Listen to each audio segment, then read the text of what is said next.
Gracias. Agradecemos la brillante exposición del ministro de Bienes Nacionales, don Felipe Ward. Lo invitamos a sentarse a este panel de conversación que vamos a tener junto al director editorial de nuestra plataforma pauta.cl, el periodista Cristian Rodríguez. Adelante, Cristian. Y Muchas quien gracias, también, gracias,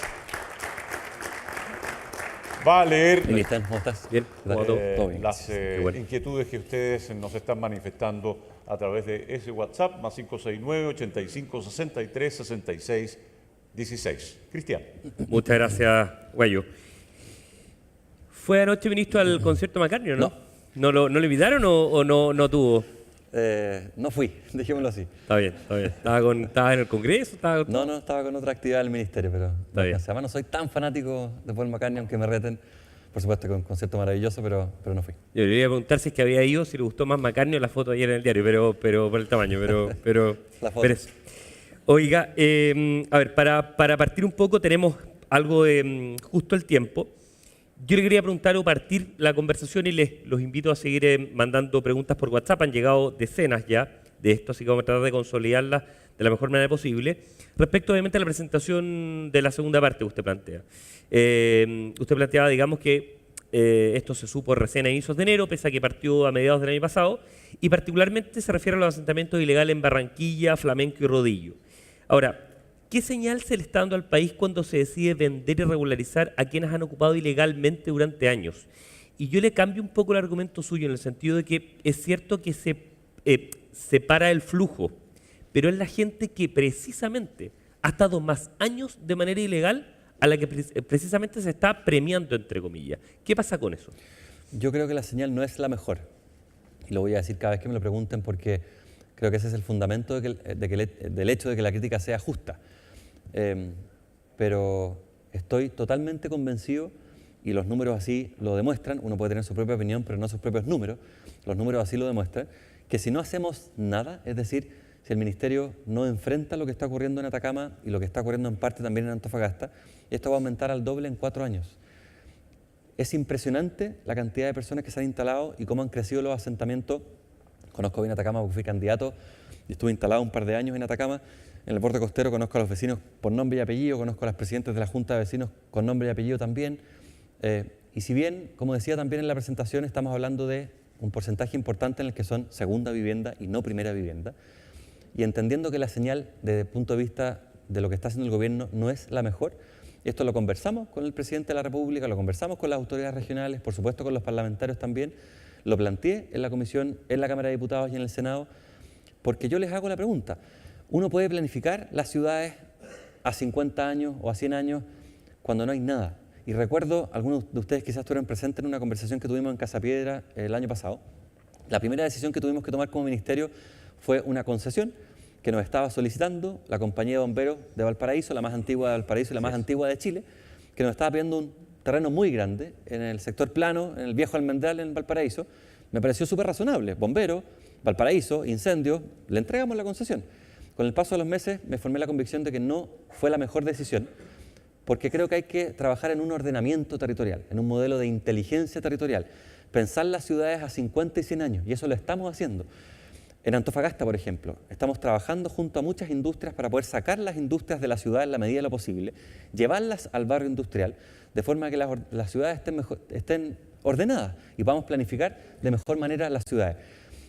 Eso se puede hacer, por supuesto, la planificación en base a un modelo de inteligencia territorial, y se puede partir de cero cuando no hay nadie instalado. Pero desde el punto de vista del realismo político y de lo que han hecho los gobiernos, digamos del 90 a la fecha, no ha habido una política de desarme, no ha habido una política de desalojo, porque estamos en política y es muy difícil que eso ocurra. Frente a esa convicción, además llevo mucho tiempo en política y estoy totalmente convencido de que eso no va a ocurrir, el desarme y el desalojo, me pareció irresponsable no proponer una solución.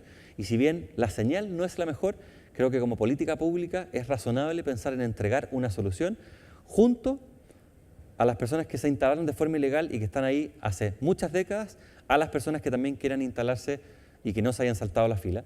Insisto, yo sé que esta no es la política pública más simpática y que genera más reconocimiento por parte del mundo urbanístico o de la gente que participa de la Cámara, pero desde la perspectiva de lo que hay que hacer basado en la realidad de lo que ha ocurrido, creo que es una política razonable. Bordean del orden de 7.000 el tema. El próximo año es electoral.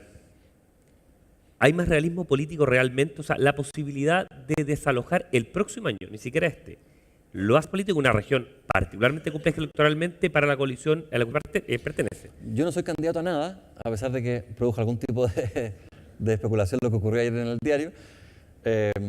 No voy a ser candidato en la región de Atacama y eso me da una facilidad para poder abordar este tema con más tranquilidad. Si bien se aproximan elecciones municipales, elecciones de gobernadores regionales, Exacto. parlamentarias el día de mañana, y las elecciones de alguna forma contaminan los procesos de políticas públicas, Ciertamente. el gobierno tomó la decisión de que esto ocurra durante el 2019. Esta ventana de tiempo se inicia el 1 de enero del 2019, termina en el caso de Rodillo el 31 de diciembre, el 31 de marzo en el caso de Barranquilla y Flamenco, es decir, no está tan cercano al proceso electoral y si estuviera, mala suerte. Si al final, acá quienes tienen que reaccionar en materia de entregar las garantías de urbanización frente a las municipalidades son los vecinos. Se lo expliqué en una reunión y en una conversación exactamente igual a esta, a ellos en la playa, lo entendieron y no pueden hacer responsable a ningún gobierno, a ningún ministerio, si esto no resulta y no son capaces de garantizar la Ministro, organización. tiene que haber una cosa acumulativa, o sea, se tiene que comprar, se tiene que adquirir obviamente el tema y se tiene que regularizar por otro lado, o sea, el tema de los macrolotes, el tema... ¿Qué pasa con la gente que no lo hace? ¿Es categórico que se desaloja? Sí. ¿Qué pasa si más del 50% no logra una regularización en esto? ¿Se desaloja a 3.500 personas? Y que eso le pregunto, usted habla de realismo político, pero ¿qué realismo político hay cuando los números pueden ser de miles en este caso? Claro, cuando se hace la crítica que yo estimo justa y se nos dice, oye, están privilegiando a personas que están instaladas de forma ilegal, de alguna forma se asume que cualquiera de las personas que realiza esa crítica, en mi lugar, tomaría la decisión de desalojar y desarmar. Eso es lo que yo entiendo. Por eso la crítica creo que es justa y por eso incluso se desarrolló a través de los medios de comunicación. Porque la gente dice, oye, acá el gobierno se está equivocando. Si yo fuera gobierno, si yo fuera ministro, desalojo y desarmo. Supongo que esa es la opinión de algunas de las personas que están presentes o que nos están siguiendo. Se plantean una señal negativa, es básicamente La señal eso. es negativa. Más allá de que la señal sea negativa, yo digo, ¿cuál es la solución? Como no podemos pensar estos asentamientos a 50 años porque la gente ya está instalada ahí, para poder legitimar el día de mañana un proceso de desalojo, y ese no es el propósito ni primario ni secundario de esta política pública. Pero si esto no resulta, si finalmente no son capaces los vecinos de garantizar la urbanización, y esto no ocurre en este lapso de tiempo, el gobierno tiene todo el derecho a trabajar junto a la gobernación, junto a la intendencia en un proceso de desalojo y de desarme. Si esto no resulta, yo dormiría tranquilo si eso ocurre, pero por supuesto que quiero que esto resulte. Ministro, una de las preguntas que nos llegan tiene que ver con, primero es Barranquilla, Flamenco, Rodillo, obviamente circunscrito a la región de Atacama. ¿Hay otro plan del Ministerio de extenderlo hacia otras regiones? ¿Cuáles serían las zonas prioritarias, por ejemplo? Sí, la respuesta es sí. Iniciamos con Barranquilla, Rodillo y Flamenco porque nos pareció que eran lugares con asentamientos bastante antiguos, con personas que están bien organizadas, con algunas personas jurídicas constituidas, con macrolotes que son posibles de constituir, con asentamientos donde el perímetro permite que esto resulte, por decirlo en fácil. Y si esto resulta, sí haríamos un proceso similar con otros lugares donde también hemos detectado asentamientos irregulares o ilegales importantes, con muchas personas instalándose ahí, pero la fecha de corte es la misma. O sea, acá no vamos a permitir que ninguna persona se aproveche de un proceso que está pensado para ciertos lugares y para ciertas personas bajo ciertos criterios, con viviendas que se instalen con posterioridad al 25 de junio. 25 de junio del 2018 en adelante, cero regularización. Ok, y en zonas, por ejemplo, uno se plantea el caso de los pulpos, en cerca de Caldera. Eso también, porque ahí hay casi un incentivo, digamos, a la instalación de Exactamente. Ya no hay ningún incentivo para que las personas se vuelvan a instalar ahí y el autocontrol ha funcionado bien. Lo que le hemos dicho a los vecinos de los distintos lugares, que son 18 en la región de Atacama, es, oigan, si acá se instalan más personas, si llegan más casas, este proceso no se va a realizar. Aquí no va a haber regularización y esto finalmente atenta contra la eventual regularización de ustedes. Ya ha funcionado bien. Son los mismos vecinos los que nos han entregado la información de las personas que han intentado llegar con camiones con madera a instalar casas que hemos desalojado en el acto y que han sido denunciadas por las mismas agrupaciones y las juntas de vecinos. Esto funciona bien.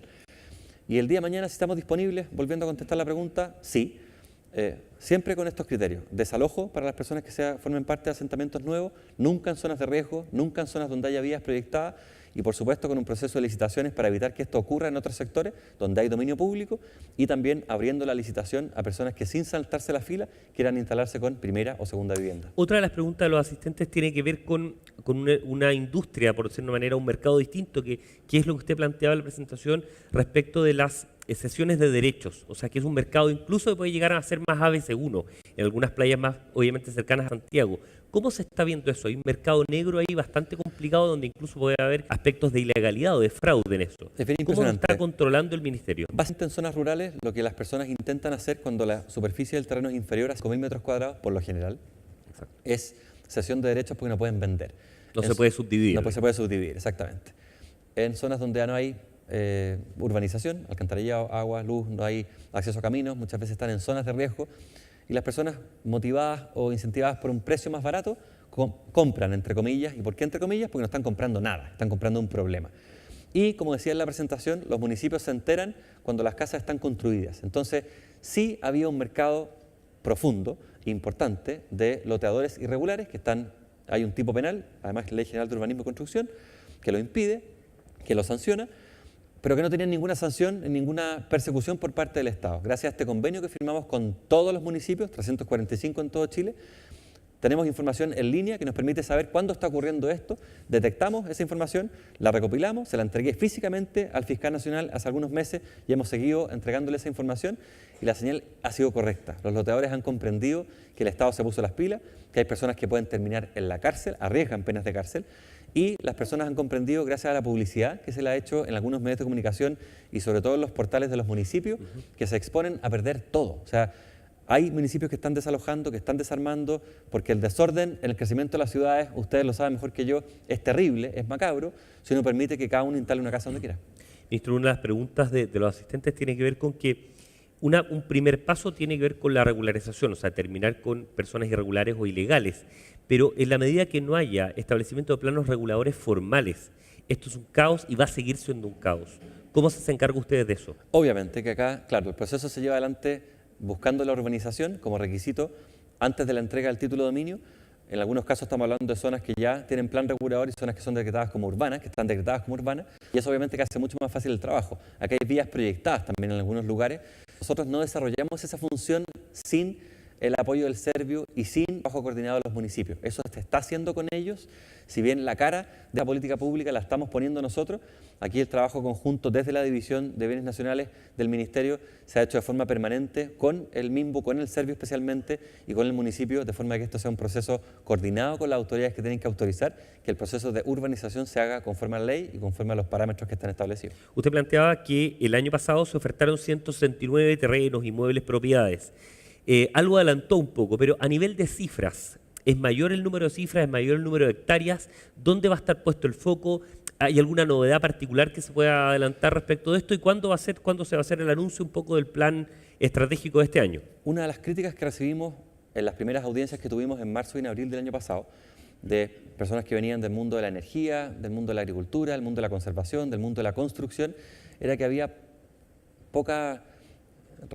no había buena recepción por parte de las autoridades en el Ministerio a la alianza público-privada y al emprendimiento y a algunos convenios o a las solicitudes de concesiones por parte de los privados en relación con el Ministerio. Sí existió durante mucho tiempo una política de puertas cerradas en el Ministerio en relación con proyectos de distinta naturaleza para hacer buen uso del suelo fiscal. Y eso lo cambiamos. Yo creo que la señal que entregamos el año pasado fue totalmente diametral, totalmente opuesta.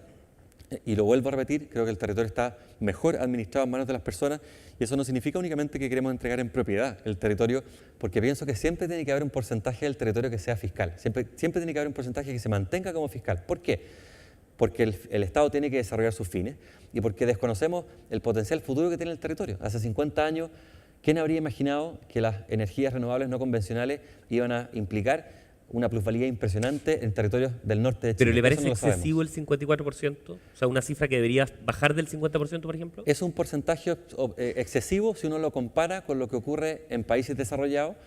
sí, es un porcentaje alto. No le tengo temor, y el presidente Piñera tampoco, a que bajemos y estemos por debajo de la línea del 50%, siempre que el Estado mantenga un porcentaje importante para el desarrollo de sus fines y para el día de mañana entregar en el territorio a potenciales futuros que hoy día desconocemos. Yo, ministro, le insisto en la pregunta. ¿Hay alguna, o sea, cuándo se calendariza y qué novedades hay? ¿Dónde se va a priorizar, Sí. por ejemplo? El año pasado lo dividimos en categorías, son 179 prioridades, me van a retar, pero probablemente el aumento va a ser más del doble en las propiedades que nosotros vamos a licitar este año en distintas categorías: conservación, turismo, patrimonio, desarrollo inmobiliario, desarrollo agropecuario, y estas son solamente indicadores de lo que el Ministerio propone. Si el día de mañana, tal como decía antes, el uso requerido para ese territorio es distinto, propuesto por la persona que quiera hacer uso de ese territorio, el privado manda. En la zona norte, por ejemplo, que el presidente de la Cámara planteaba, efectivamente en Tarapacá es donde más terreno existe de bien nacional, el 91%, en otros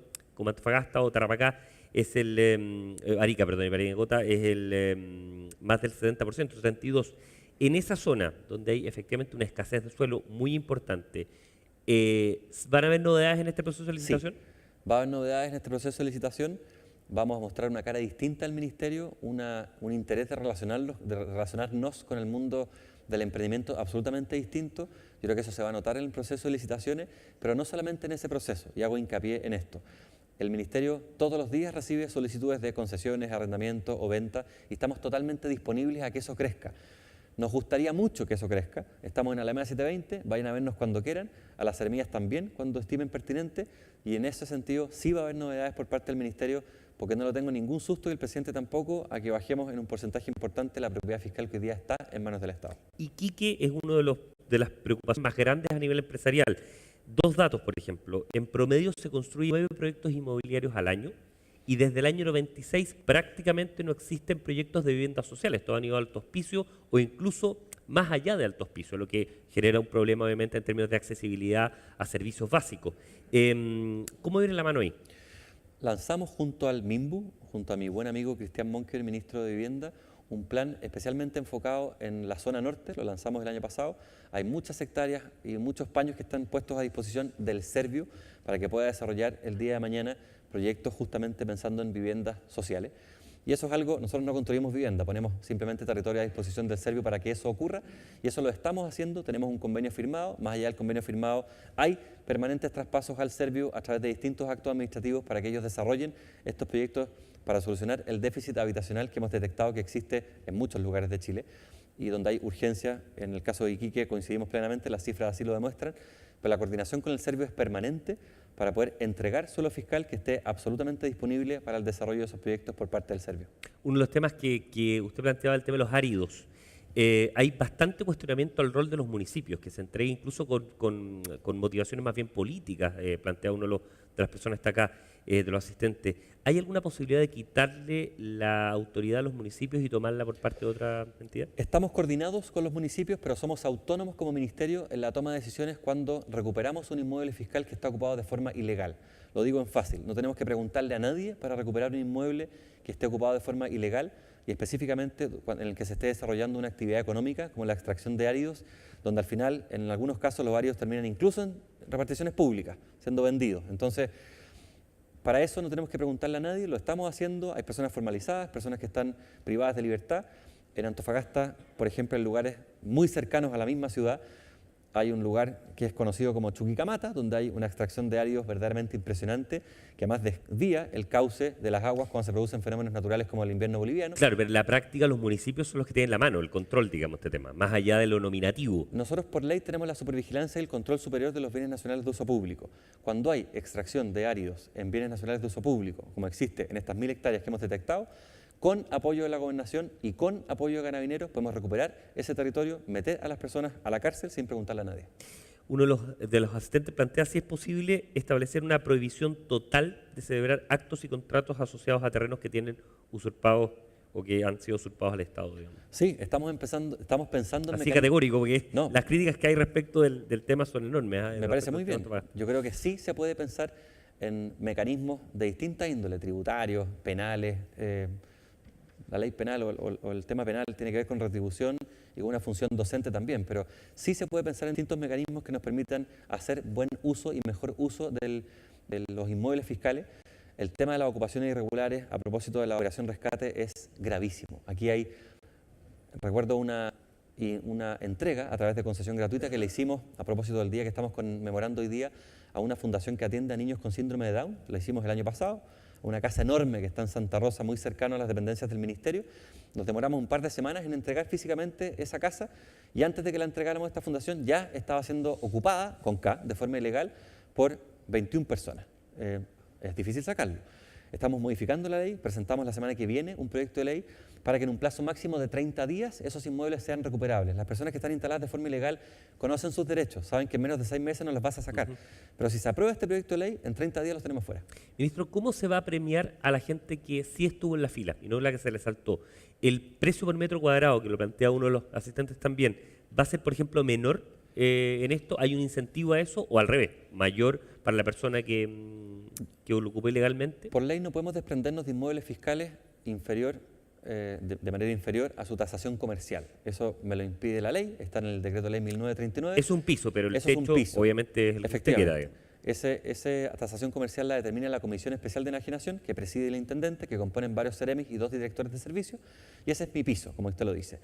Sí podemos pensar en algún tipo de mecanismo que beneficie, incentive, reconozca, garantice el que las personas que no se han saltado la fila tengan una prioridad, tengan un tratamiento especial para el proceso de licitación, pensando en las personas que quieren adquirir primera o segunda vivienda en el borde costero. Eso está pensándose, no creo que esté asociado al precio, pero puede estar asociado a otro tipo de requerimiento. ¿A cuáles, por ejemplo? No lo sé por ahora, estamos trabajando en este tema con la División de Bienes Nacionales. Este es un proceso cuya licitación va a ocurrir el 2019. Tenemos presión de la buena, en el buen sentido de la expresión, por parte de los parlamentarios y la comunidad en general en Atacama para que esto ocurra. Me parece que es justo y razonable que esto ocurra y, por supuesto, las personas de la región van a tener también preferencia por sobre las personas que provengan de otras regiones. ¿Cuál es el piso de urbanización mínimo que se va a exigir? Luz, agua potable, alcantarillado. Luz, agua, alcantarillado, el tema de los retiro de caminos. basura. Sí, eso lo trabajamos directamente y en coordinación con el Servio, con los municipios y la urbanización como ustedes la conocen es la que estamos exigiendo en Rodillo, Flamenco y Barranquilla. Ministro, el tema de los parques nacionales, otro de los que usted planteó. ¿Qué otros parques están? Pues está Radal 7 Taza de Molina hacia arriba. Hubo harta crítica, incluso algunos conductores de televisión. Usted lo fue a ver a la casa y a Curicó, en fin, todo el tema. Sí. Caso de Francisco Saavedra. Sí. Pero le quería preguntar, ¿qué otros parques están un poco en prioridad para eventualmente tomar este esquema? Me van a retar si le cuento, pero Es la idea, po. esa es la idea. Que le cuento que me reten. No, que la idea es que nos cuente. Hay, Por esos diálogos. hay una decena, hay cerca de 10 parques nacionales que están trabajándose en materia de ser priorizados por parte del Ministerio de Economía. A través de ¿Bajo la asoci- misma fórmula? Sí. Ok. Aquí, como le decía en la presentación, hay 2 mecanismos. Ley de bosques, que es un poco más lenta y le entrega esta facultad única a CONAF, o ley de turismo, que le permite al Ministerio de Economía, a través de la Subsecretaría de Turismo, junto a nosotros, priorizar ciertos parques y luego de la priorización nosotros redactamos las bases y el proceso se inicia como todos lo conocemos. Hay cerca de 10 parques que están en ese proceso. Yo creo ¿Más parques del sur o distribuidos por...? distribuidos en todo el país. ¿Y algún nombre que me pueda adelantar de? Ahí aparecía Fray Jorge. Ok. Creo que es una buena política pública. Acá no estamos privatizando nada, estamos concesionando para servicios. Esto ocurre en distintos lugares del mundo. Y le pregunto, ¿bajo la misma fórmula en el sentido de instalarse en un porcentaje mínimo de la superficie o en una ciudad cercana? Son los 2 mecanismos y estamos totalmente abiertos a cualquiera de los 2. Se habla de las comunas portales, Claro. las comunas que están cercanas. Eso no funciona muy bien, por ejemplo, en Molina, donde es la comuna cercana al Sí, hay parque. como 1 hora y media hacia arriba. Hacia arriba, no hay donde tomarse un café en el trayecto. Entonces nos parece razonable para incentivar la economía local que esta infraestructura esté en la entrada del parque. Y eso se coordinó con la CONAF. Esto está ¿Con cuántos años se renueva la concesión? Pues es otra cosa Lo también. estamos pensando a 20, 30 años, según el tipo de concesión, de forma de que sea razonable, que sea útil para la persona invertir, que tenga los mecanismos de inversión adecuados, que tenga los incentivos adecuados y que permita desarrollar un proyecto de forma suficiente. El modelo de 7 tasas es un buen ejemplo. Rapa Nui tiene sus problemas, pero también es un buen ejemplo en el sentido de la entrega en concesión de la administración a una comunidad local. Estamos pensando en hacer eso también. Cuando uno se involucra con las comunidades locales, las probabilidades de éxito de una concesión aumentan. Pero no estoy casado ni con S ni con Z a ninguna de las 2 fórmulas. Me gusta el tema de las comunas portales, me gusta el tema de infraestructura pequeña o de superficie pequeña dentro de los parques nacionales. Usted planteaba, ministro, el tema del borde costero, otro de los ejes de la agenda un poco. Si puede profundizar un poco en eso, porque hay bastante duda respecto de qué se entiende exactamente por bordo costero. Lo plantea el presidente de la Cámara. Usted lo explicaba técnicamente respecto a los 80 metros, de la alta marea, en fin. Hoy depende algo de la Armada.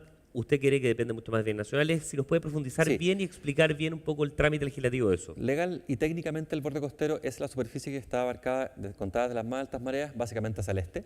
Son esos primeros 80 metros. Hoy día quien administra eso es la Subsecretaría de las Fuerzas Armadas, son los marinos dependientes del Ministerio de Defensa Nacional.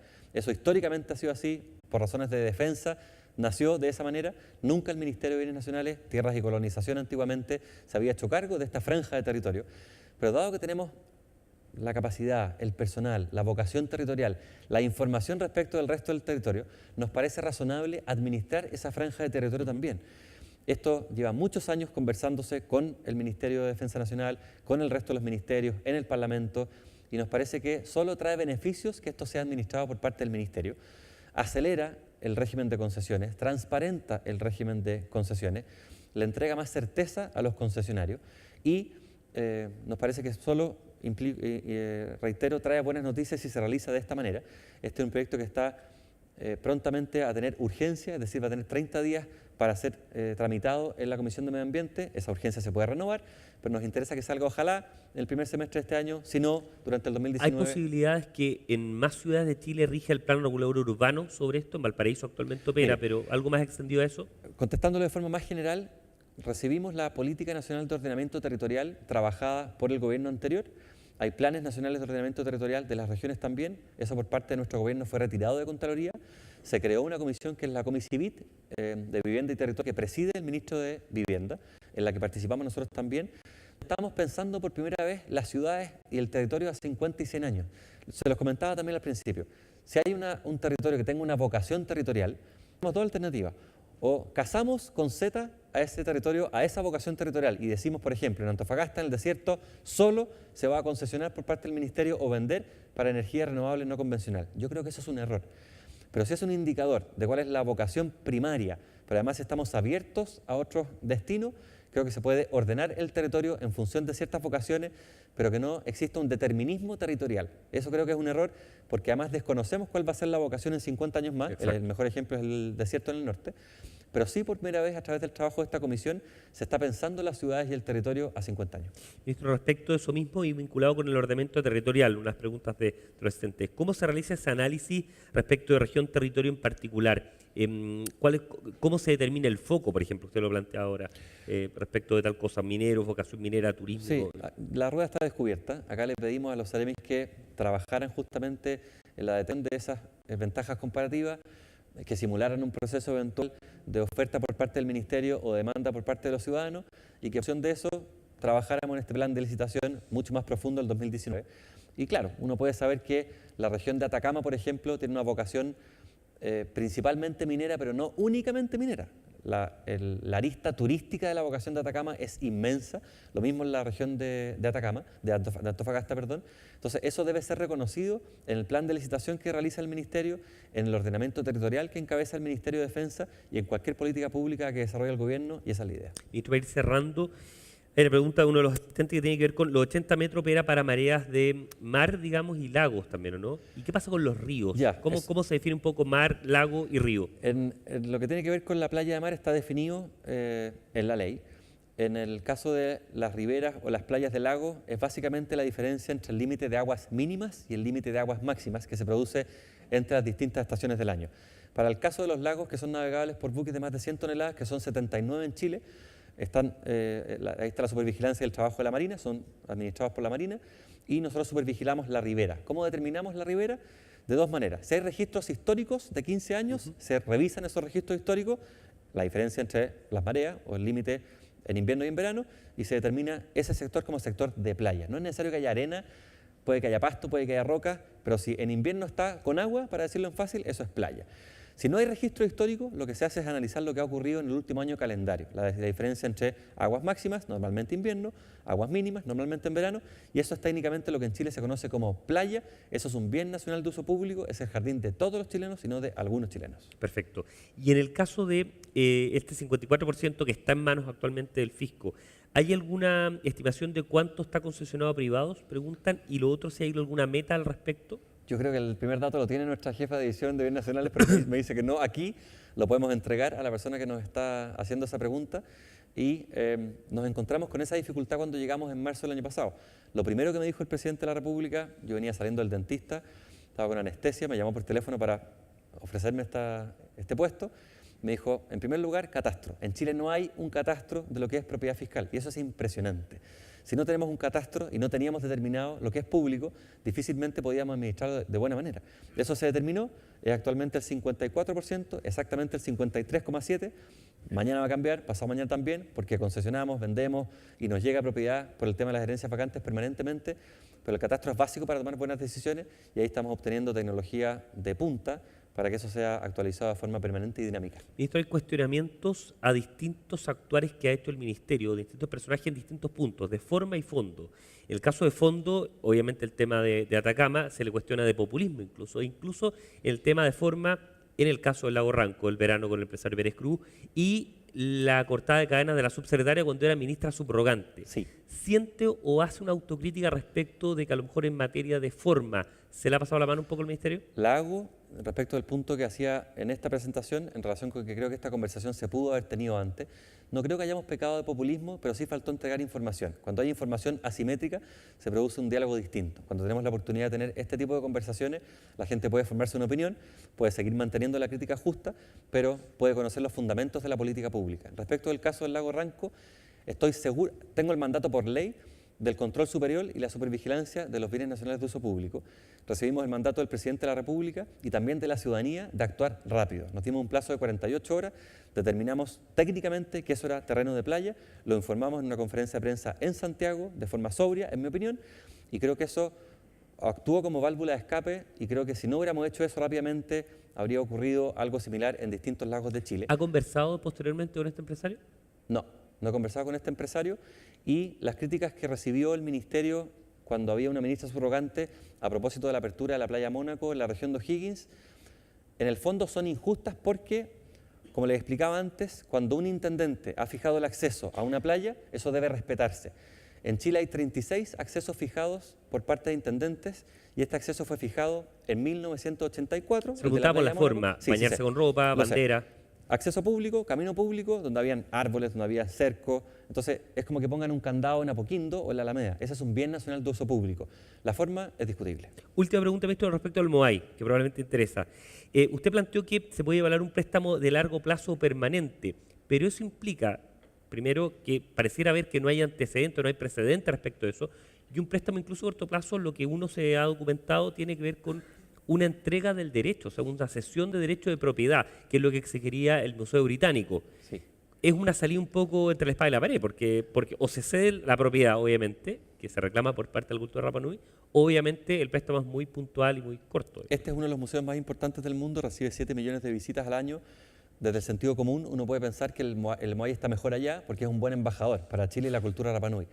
Pero hay que pensarlo desde el punto de vista del pueblo originario, en este caso los Rapa Nui. Es como que tuvieran la Virgen del Carmen expuesta o exhibida en un museo. Es la Veracruz para la cultura Rapa Nui. Yo soy respetuoso de las culturas originarias, para ellos es el MOAI más importante. Cada vez que moría una persona importante en Rapa Nui se construía un ajo, un MOAI. En este caso no tiene los rasgos físicos de una persona porque este fue un MOAI construido para dirimir las disputas entre las tribus. Era el líder, uno puede tener su opinión respecto al tema, pero eso es lo que piensan ellos.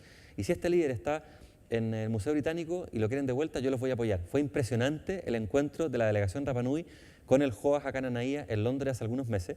Los ingleses tenían alguna duda de si esto era una causa política o si era auténtica. No les quedó ninguna duda después de presenciar ese encuentro. Pero con el mismo realismo político que usted plantea, ¿cree que efectivamente puede volver? Sí, creo que puede volver. Yo estuve en esa reunión privada con las autoridades del Museo Británico. Ellos emiten un comunicado de prensa a la salida de esta reunión donde se reconocen como una de las una de las entidades prestamistas más importantes del mundo. Vienen los ingleses a Rapa Nui en los próximos meses y lo que a nosotros nos interesa es que físicamente el MOAI pueda estar en Rapa Nui. A los ingleses les interesa mantener su colección íntegra. Si jurídicamente se mantiene como parte de la colección inglesa y físicamente está en Rapa Nui, Llorana. Ok. Ministro, encantado de tenerlo acá. Muchas gracias por la participación. Les pido un gran aplauso a usted. Muchas gracias. Y muchas gracias por haber participado en nuestros encuentros.